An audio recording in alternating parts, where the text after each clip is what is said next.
दोस्तों मान लीजिए कि आप एक सिविल सर्वेंट हैं, एक डिस्ट्रिक्ट कलेक्टर हैं। आपके ऑफिस में एक व्यक्ति आपसे अपॉइंटमेंट लेके मिलने आया हुआ है। ऐसे में आपके पास बाहर से खबर आती है कि आपके एरिया का एमपी आपसे मिलने आया है। आप यहाँ पे क्या करेंगे? क्या उस व्यक्ति को जो कि अपॉइंटमेंट लेके आपसे मिलने आया है उसे बाहर जाने के लिए बोल देंगे, एमपी को तुरंत अंदर बुला लेंगे, या फिर एमपी को वेट करने के लिए कहेंगे? इस तरह के अनेकों सवाल उन लोगों के मन में आते हैं जो कि या तो सिविल सर्वेंट्स बन चुके हैं या फिर सिविल सर्विसेज की तैयारी कर रहे हैं। जैसे कि क्या मैं सीनियर की रिटन इंस्ट्रक्शंस पे ही काम करूंगा या फिर ओरल इंस्ट्रक्शंस पे भी काम करने के लिए बाध्य हूं? क्या मैं अपने दोस्तों के साथ पार्टी करने जा सकता हूं? अपने दोस्तों से कितने तक के गिफ्ट मैं हासिल कर सकता हूं? जो सरकारी घर मुझे मिलेगा, क्या मैं उसमें बाहर से लोगों को रहने के लिए बुला सकता हूं? क्या मैं बाहर इन्वेस्टमेंट्स कर सकता हूं? क्या मेरी पब्लिकेशंस की मेरी बुक्स को पब्लिश किया जा सकता है? मेरी स्टेटमेंट्स मीडिया में कैसी होंगी? इस तरह के अनेकों सवाल आज हम देखने वाले हैं। उनके जवाब आज हम ढूंढेंगे central civil services conduct rules 1964 में। ये सारे के सारे रूल्स सिविल सर्वेंट्स के लिए बाध्य होते हैं। सो काफी सारी नई चीजें आपको देखने को मिलेंगी। कुछ जनरल बातें हैं, कुछ स्पेसिफिक बातें हैं, वो आज हमें देखने को मिलेंगी। मुझे उम्मीद है कि ये सेशन काफी इंटरेस्टिंग आज होने वाला है, आप काफी एंजॉय करेंगे। चलिए शुरुआत करते हैं आज के इस सेशन से। सबसे पहले बात करते हैं कि एक सिविल सर्वेंट का अपने एरिया के जो इलेक्टेड पॉलिटिशियंस हैं उनके साथ रिलेशन कैसा होना चाहिए, खास करके एमपी, एमएलए एंड एमएलसी के साथ कैसा हो। सबसे पहले यहाँ पे दो बातें आपको माइंड में रखने के लिए कहा गया है। पहला तो कहा गया है that you have to, as a civil servant, you have to show courtesy and consideration to the elected representatives. दूसरा आपको यह कहा गया है कि आपके इलेक्टेड रिप्रेजेंटेटिव्स अगर आपके पास कोई कंसर्न लेके आते हैं, आप उन्हें ध्यान से सुनेंगे। You have to listen to them patiently. लेकिन सुनने का मतलब ये नहीं है कि आप उनकी बात मानेंगे ही मानेंगे। सुनने के बाद आप उनकी बात को समझने के बाद अपनी बेस्ट ऑफ द जजमेंट के हिसाब से डिसीजन लेंगे। इन केस आप उनकी बात नहीं मान पाते हैं तो आपको ये कहा गया है कि आपको कर्टियसली उनको एक्सप्लेन करना होगा कि क्यों उनकी बात नहीं मानी जा सकती है। सो ये यहाँ पे आपका एक रिस्पॉन्सिबिलिटी बनाई गई है। साथ ही में कहा गया है कि आपको अपने इलेक्टेड रिप्रेजेंटेटिव्स को, जो भी एमपी, एमएलए या एमएलसीज हैं, उन्हें मदद करनी होगी in discharge of the functions given to them under the constitution. So उनके जो संवैधानिक कर्तव्य हैं उन्हें फुलफिल करने में आपको उनकी मदद करनी होगी। अब मान लीजिए, जो मैंने एग्जांपल लिया कि मान लीजिए आप एक मीटिंग में बैठे हैं तो क्या होगा।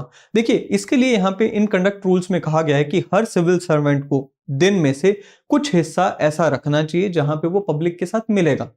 अब वो हिस्सा ऐसा होना चाहिए जहां पे पब्लिक डायरेक्टली उस व्यक्ति से मिलने आ सकती है, सिविल सर्वेंट से मिलने आ सकती है, कोई अपॉइंटमेंट की जरूरत नहीं है। अब ऐसी कोई सिचुएशन जहां पे पब्लिक उस व्यक्ति से, सिविल सर्वेंट से मिलने आ रही है, बिना अपॉइंटमेंट मिलने आ रही है, और ऐसी सिचुएशन में एमपी, एमएलए या फिर एमएलसी आ जाते हैं, तो ऐसी सिचुएशन में आपको उन एमपी, एमएलए को प्रायोरिटी देनी होगी। लेकिन वहीं पे कोई ऐसा व्यक्ति है जो कि पहले से आपके पास अपॉइंटमेंट लेकर आया हुआ है, आपसे मीटिंग कर रहा है, ऐसी सिचुएशन में कहा गया है कि आपको पहले उस मीटिंग को फिनिश करना होगा। उस मीटिंग को जल्दी से जल्दी फिनिश करके आपको एमपी, एमएलए या जो भी एमएलसी वगैरह आए हुए हैं उनसे मिलना होगा। सो इस तरह से ये चीजें यहाँ पे काम करती हैं। अब बात करते हैं कि सिविल सर्वेंट का अपनी फैमिली के साथ कंडक्ट कैसा होना चाहिए। देखिए, ये सरकार के नोटिस में कई बार ऐसा इंसिडेंसेस आ चुके हैं जहां पे सिविल सर्वेंट्स का कंडक्ट अपनी फैमिली के साथ काफी बुरा हो जाता है और उससे उसकी जो पोजीशन है, सिविल सर्वेंट की जो पोजीशन है, वो भी बैड लाइट में आ जाती है। सो यहाँ पे स्पष्ट किया गया है कि आपको इस चीज को ध्यान में रखना होगा कि आपकी प्राइवेट लाइफ में आपका कंडक्ट डिसेंट एंड रिस्पॉन्सिबल होना चाहिए। कहीं से भी उस कंडक्ट की वजह से आपकी पोजीशन के ऊपर बात नहीं आनी चाहिए। अगर आपका कंडक्ट ऐसा नहीं है तो आपके खिलाफ डिपार्टमेंटल एक्शन लिया जा सकता है। अगर आप अपनी वाइफ को, अपनी फैमिली को निग्लेक्ट करते हैं, सबके सामने उनके साथ आप, या फिर सबके सामने उनके साथ आप बुरी तरह से बर्ताव करते हैं जो कि unbecoming of a civil servant है, तो आपके खिलाफ डिपार्टमेंटल एक्शन लिया जा सकता है। सो ये यहाँ पर आपको यहाँ पे बताया गया है। अब बात करते हैं ओरल इंस्ट्रक्शंस की। जैसे मैंने आपको कहा कि क्या एक सिविल सर्वेंट अपने सुपीरियर से सिर्फ रिटन इंस्ट्रक्शंस लेके काम करेगा या फिर ओरल इंस्ट्रक्शंस के बेसिस पे भी काम कर सकता है। देखिए, इसके लिए यहाँ पे स्पष्टीकरण दिया गया है। इन जनरल सिचुएशंस आपको क्या करना है? इन जनरल सिचुएशंस आपको बेस्ट ऑफ योर जजमेंट में डिसीजंस लेने हैं, उसके अकॉर्डिंग काम करना है। कोई सिविल सर्वेंट जो कि आपका सीनियर है, वो आपको रिटन में इंस्ट्रक्शंस देगा, उसके हिसाब से आपको काम करना होगा। But then we all know that there are some contingent situations, there are some emergency situations where it is not always possible for the senior to give us written instructions. तो ऐसे में अगर वो आपको ओरल इंस्ट्रक्शंस देते हैं, मान लीजिए कोई इमरजेंसी सिचुएशन चल रही है, कोई लॉ एंड ऑर्डर की सिचुएशन चल रही है, वहां पे आपके सीनियर ने तुरंत आपको कहा कि आप फील्ड में हैं और फटाफट से ये काम को कर दीजिए, वहां पे आप उन ओरल इंस्ट्रक्शंस के बेसिस पे काम करेंगे, बट इस चीज को इंश्योर करेंगे कि जितना जल्दी हो सके उन इंस्ट्रक्शंस को लागू करने के बाद आप अपने सीनियर से कंफर्मेटरी रिटन इंस्ट्रक्शंस ले लेंगे। सो यानी कि बेशक पहले आपने ओरल इंस्ट्रक्शंस के बेसिस पे काम कर लिया, लेकिन बाद में आप कंफर्मेशन के रूप में उन ओरल इंस्ट्रक्शंस को रिटन में अपने सीनियर से हासिल करेंगे कि आपको यहां पे कहा गया है। अब बात करते हैं need to maintain independent impartial independence and impartiality by the government servants in discharge of their duty। यहां पर आपको कहा गया है कि भाई आपको ना केवल ऑनेस्ट एंड इंडिपेंडेंट होना है, वो तो आपको होना ही, आपका कंडक्ट ऑनेस्ट होना चाहिए, आपका कंडक्ट इंडिपेंडेंट होना चाहिए, but at the same time सबसे जरूरी ये भी आ जाता है कि आपकी रेपुटेशन भी उसी तरह की होनी चाहिए जहां पे आपकी रेपुटेशन में भी ऑनेस्टी दिखाई दे, right. A government must be impartial and must not show any undue favor or ill will in discharge of his or her duty। अगर कोई व्यक्ति ऐसा करता पाया जाता है तो उसके खिलाफ एक्शन का प्रावधान रखा गया है। Requirement of taking prior permission of government for the civil servants before leaving station or headquarters। देखिए मान लीजिए आप एक डिस्ट्रिक्ट के डिस्ट्रिक्ट कलेक्टर हैं, अब आप उस एरिया के कलेक्टर हैं, आप उस एरिया के हेडक्वार्टर्स में बेस्ड हैं, अपने स्टेशन पे बैठे हैं, आपको अचानक से कहीं से फोन आता है और आपको इमरजेंसी सिचुएशन में पर्सनल सिचुएशन की वजह से, पर्सनल रीजन की वजह से उस हेडक्वार्टर को छोड़कर किसी दूसरे जगह पर या फिर दूसरी स्टेट में जाना पड़ता है। ऐसे में आपको अपने सीनियर से परमिशन लेनी होगी। वहीं पे मान लीजिए आप बीमार हो गए, आपने एप्लीकेशन आपने लगाई कि सिक लीव है, मैं कहीं जा नहीं रहा, अपने घर पे रहकर रेस्ट कर रहा हूं, तो उसमें आपको कुछ परमिशन नहीं चाहिए। लेकिन आपको अगर लीव में जाना पड़ता है, लेट्स से कहीं पे लीव लेकर जाना पड़ता है, तो उस लीव में जाने की परमिशन के साथ साथ हेडक्वार्टर्स को छोड़ने की परमिशन भी मांगनी होगी। सो हेडक्वार्टर्स बिना परमिशन के आप छोड़कर नहीं जा सकते। Even if you go inside India और आउटसाइड इंडिया, कहीं पे भी जाएं, आपको हेडक्वार्टर्स छोड़ने के लिए परमिशन लेनी होती है। अब बात करते हैं कुछ और जनरल बातों की, जैसे कि इन्हीं रूल्स में लिखा गया है कि विशाखा गाइडलाइंस जो आई थी, जिसे हमने बाद में 2013 में पॉश एक्ट के नाम से एक नया कानून बना दिया। एज अ सिविल सर्वेंट आपको ये तय करना, आपको ये रिस्पॉन्सिबिलिटी होगी, ये आपको इंश्योर करना होगा कि आपके डिपार्टमेंट में, आपके ऑफिस में पॉश की गाइडलाइंस को लागू किया जा रहा है। इसी के साथ साथ और बहुत सारी इंपॉर्टेंट बातें हैं। For example, employment of near relatives of government servants in companies और फर्म्स। आप अपने इन्फ्लुएंस को, अपनी पावर को, अपनी पोजीशन को इस तरह से इनडायरेक्टली या डायरेक्टली इस्तेमाल नहीं कर सकते जिससे कि आपके फैमिली मेंबर को या फिर आपके किसी रिलेटिव को किसी कंपनी में या फिर किसी फर्म में आप जॉब दिलवा सके, ऐसा आप नहीं कर सकते। इसमें और थोड़ा सा इन डेप्थ और स्पेसिफिक बात कही गई है कि मान लीजिए कि आप किसी डिपार्टमेंट के इंचार्ज हैं, उस डिपार्टमेंट के इंचार्ज होने के नाते एक प्रपोजल अराइज होता है। उस प्रपोजल में यह बात कही गई है कि एक डिपार्टमेंट, उस डिपार्टमेंट का कोई लेट्स से कॉन्ट्रैक्ट किसी कंपनी को जाएगा, उस कंपनी में आपका बेटा, बेटी या फिर डिपेंडेंट काम कर रहे हैं, तो आप क्या करेंगे? मैं फिर से रिपीट करता हूं। मान लीजिए आप एक सीनियर सिविल सर्वेंट हैं, आपका बेटा या बेटी या फिर कोई डिपेंडेंट है जो कि एक पर्टिकुलर कंपनी में काम कर रहा है। ऐसे में आपके डिपार्टमेंट से उस कंपनी को कोई कॉन्ट्रैक्ट देने की बात चल रही है, तो आपका यहां पे क्या रोल रहेगा? इसमें बताया गया है कि अगर कोई इस तरह की सिचुएशन अराइज होती है तो एज अ सिविल सर्वेंट आप इसको डिक्लेयर करेंगे कि भाई जिस कंपनी के साथ डील चल रही है इस डिपार्टमेंट की, उस कंपनी में मेरा बेटा या बेटी या फिर मेरा डिपेंडेंट काम करता है, इसलिए मैं इस डील से आउट हूं, मैं इस डील में डील नहीं कर सकता, इस डील को हैंडल नहीं करूंगा। मेरे लेवल का या मेरे जो बराबर का पद का कोई सीनियर सिविल सर्वेंट आएगा, वो इस डील को हैंडल करेगा। आप इस डील को हैंडल नहीं कर सकते हैं, ये इन रूल्स में कहा गया है। Now taking part in politics and elections, civil servants के लिए ये पूरे तरीके से मनाही है कि आप किसी भी तरह के इलेक्शंस में पार्टिसिपेट नहीं करेंगे, पॉलिटिकल एक्टिविटी में पार्टिसिपेट करेंगे नहीं। So no government servant shall be a member of और otherwise associated with political party और any organisation which take part in politics, right, और एनी पॉलिटिकल मूवमेंट में आप कहीं पे भी हिस्सा नहीं लेंगे।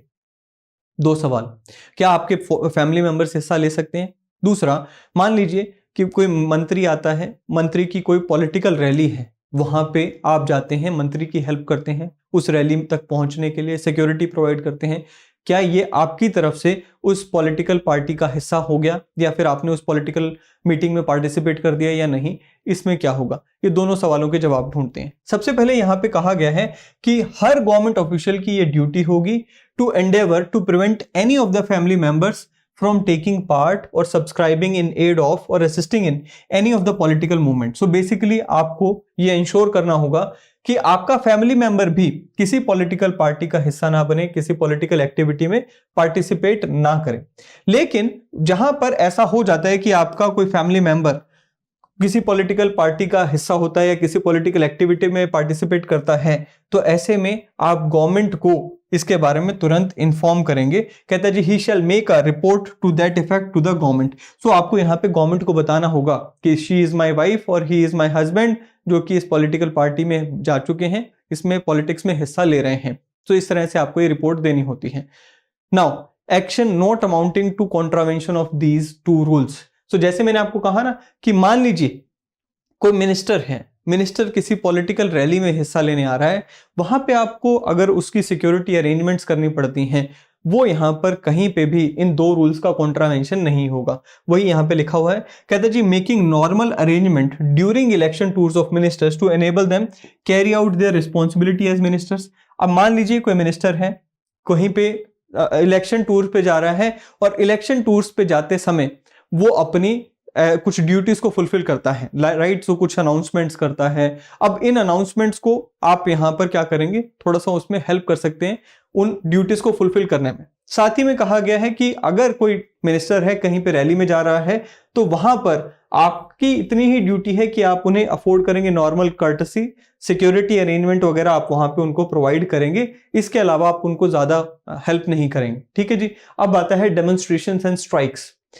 आप एज अ गवर्नमेंट सर्वेंट किसी भी तरह की कोई स्ट्राइक में, कोई डेमोन्स्ट्रेशन में हिस्सा नहीं ले सकते which is prejudice to the interest of the sovereignty और integrity of the country, security of the state, friendly relations with the foreign states, public order, decency, morality और which involves contempt of the court, defamation, incitement of any offence. So इस तरह की कोई भी political activity या फिर strike वगैरह में आप हिस्सा नहीं ले सकते। इसी के साथ साथ कहा है कि भाई आप खुद तो हिस्सा नहीं ही ले सकते, आप दूसरों को भी स्ट्राइक पे जाने के लिए अबेट नहीं कर सकते, एनकरेज नहीं कर सकते किसी भी तरीके से।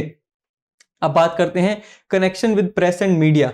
मीडिया और प्रेस के साथ आपका क्या संबंध होना चाहिए।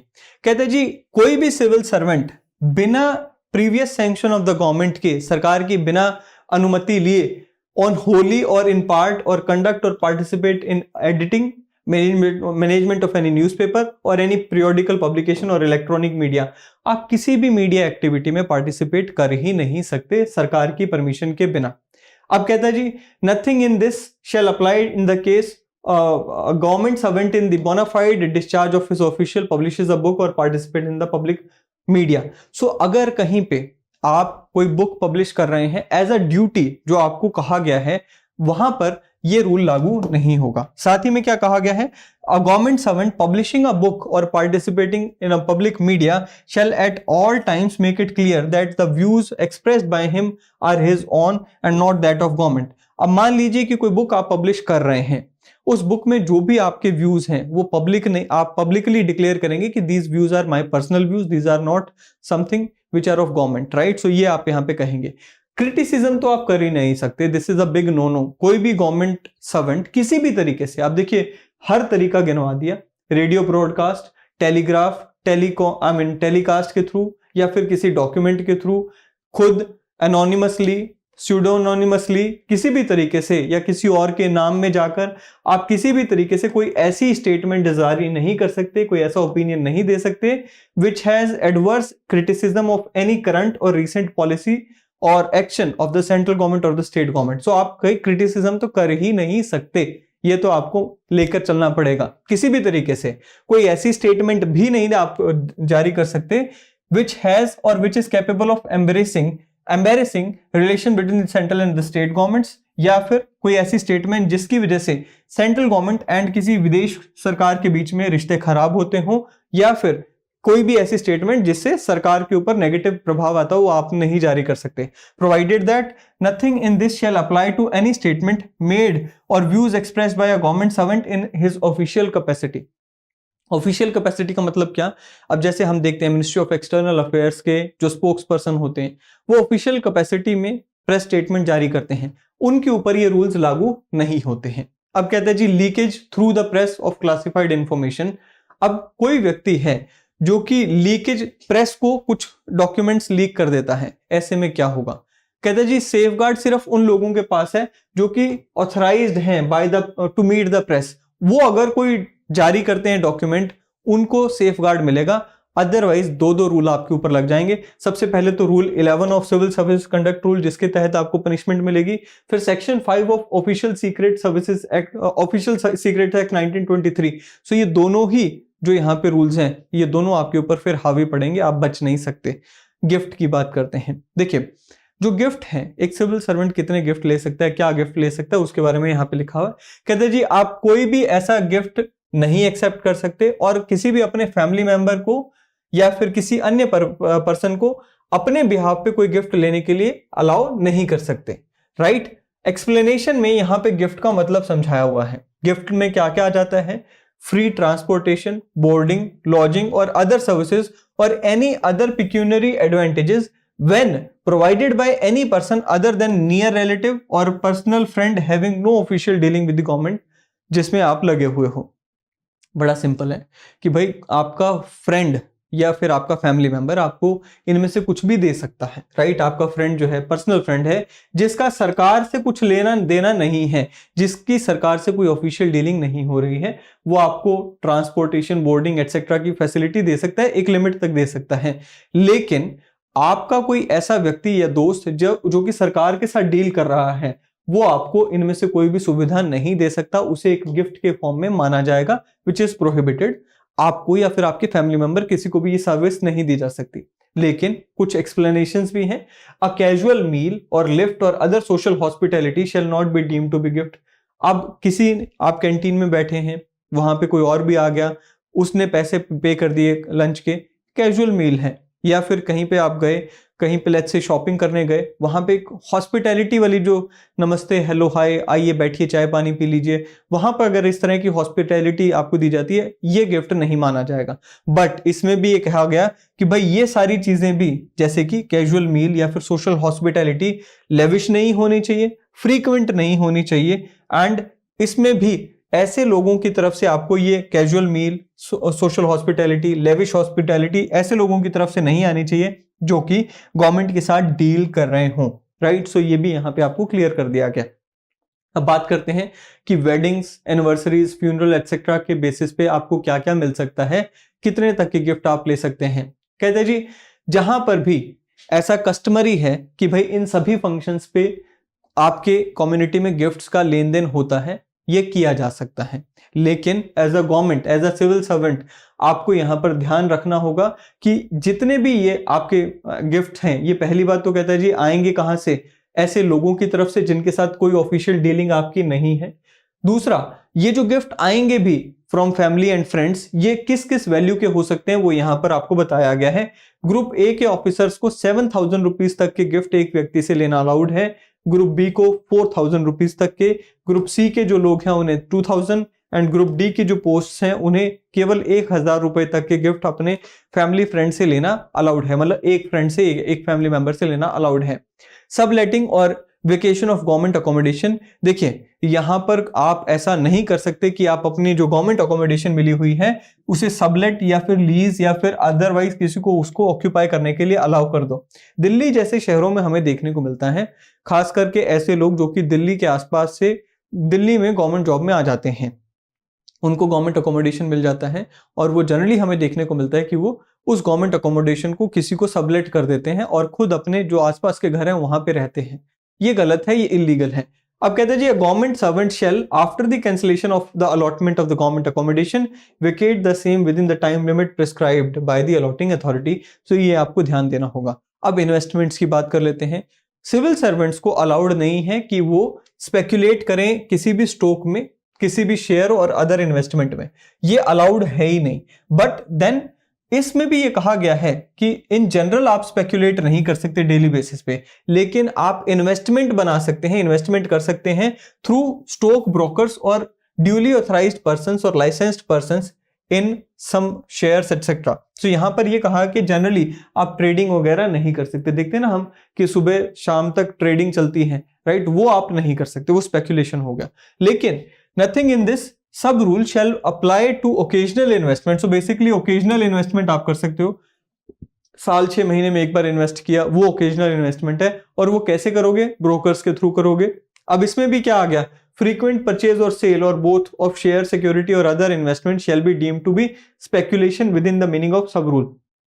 तो ये यहां पे आपको बता दिया कि ओकेजनली आपके पास पैसा पड़ा है, आपने इन्वेस्ट कर दिया, चलेगा। लेकिन ऐसा नहीं हो कि हफ्ते में 2 बार हो रहा है, ले लिया बेच दिया, या महीने में 3 बार हो रहा है, नहीं चलेगा, वो स्पेक्यूलेशन में आ जाएगा। चलिए, तो ये थे कुछ रूल्स जो कि मुझे लगा कि आपके साथ शेयर किए जाने चाहिए।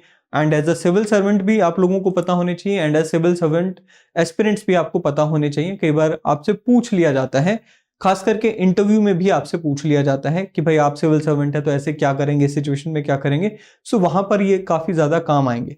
एंड इससे क्लैरिटी भी मिलेगी, जो लोग सिविल सर्विसेज में आना चाहते हैं उनको भी क्लैरिटी मिलेगी कि क्या आपके राइट्स हैं, क्या आप डूज हैं, क्या डोंट्स हैं, आप क्या कर सकते हैं, क्या नहीं कर सकते हैं। वीडियो पसंद आए लाइक करें, शेयर करें, चैनल को सब्सक्राइब करना ना भूलें। अगले सेशन में मिलेंगे। Till then thank you, have a great day.